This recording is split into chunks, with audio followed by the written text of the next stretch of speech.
Hello everyone and welcome back to Crossheads Gaming. Today we're going to take a look at Apocalipsis. This game from Punch Punk Games promises the classic feel of point-and-click adventure games, art style inspired by 15th century engravings, a great soundtrack, and a great story. Whether it can deliver on these promises is a question we will try to answer today. Apocalipsis is available on Steam for €6.99, their regional equivalent. Before we go into the review itself, it should be noted, I got the game for free from the developer. When I first saw Apocalipsis in the Steam store, I already knew I wanted to try this. This completely unique art style instantly caught my attention. Then I read the description in the store and I knew I just have to try it out. Inspired by Samoros and Machinarium, two of my favorite indie games ever. Though that is likely in part because the author of those is Czech and so am I.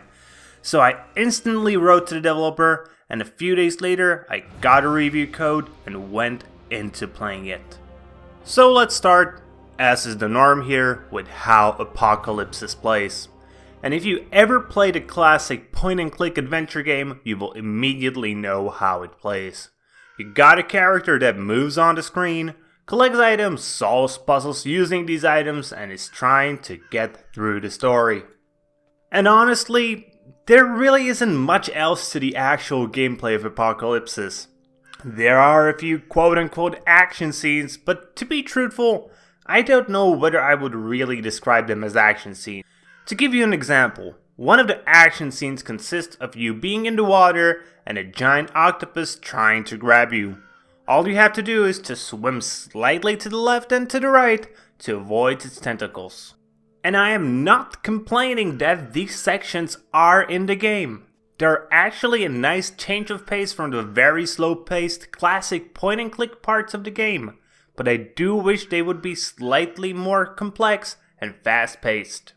Now, when it comes to the classical point-and-click parts of the game, I gotta say, these are done really well.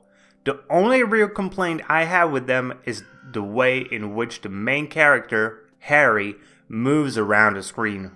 Well, to be honest, I got two problems with his movement. The first, and the bigger one, is the fact that you cannot really interrupt Harry's movement when you misclick something. He just wanders around, goes to the object and sort of shrugs because he cannot do anything at that place. The second is the way he moves. I guess this is just my preference, but I would have loved if he had moved at least a bit quicker. I mean, waiting for a few seconds is okay, but having to wait a few seconds 20 times in a row gets quickly very tiring. But when it came to the puzzling itself, I think that was actually very fun. Some of the puzzles were easy, some of them were hard. And I will admit I had to open a video playthrough once because I lost my patience with a puzzle. But I'm also not the most patient person when it comes to video games, so I think that for the target audience, the difficulty is actually very well set up. So, put all of these together and you get one pretty good point-and-click adventure game. The only thing that might be of concern is the length of the game. It took me about 2 hours to finish the game, and honestly, that isn't that much. But there are multiple endings, and if you are the sort of a person who likes to explore all the possibilities, then the game surely has more to offer. And it should be mentioned that the playthrough I looked at actually was 3 hours long, and the guy wasn't even half done with the game, so perhaps I just played well somehow and got through the game pretty quickly. Now on to a big part of why this game might be of interest to people contemplating buying it. The graphics of Apocalypse. And I will come straight out and say they are freaking amazing. The game totally lives up to its promise to follow the style of 15th century engravings. And I will also say that I'm not a big fan of historical drawings. I do prefer modern art, and I'll even admit I tend to like abstract art, something a lot of people say isn't really art as it could be easily created by a 5-year-old kid. And you know what, I'll agree with that as well. I just find abstract art pleasing to look at. But I can also appreciate good, quality work created by talented people. And the art of Apocalipsis was certainly created by talented people, and it shows in the results they put out. Now let's talk story. The part that is always the hardest for me, as I always struggle to convey whether it's a good or a bad story without spoiling it. But the gist of it. You're Harry, who feels like the loss of his beloved is the end of the world, and you embark on a journey where you meet many fantastical creatures.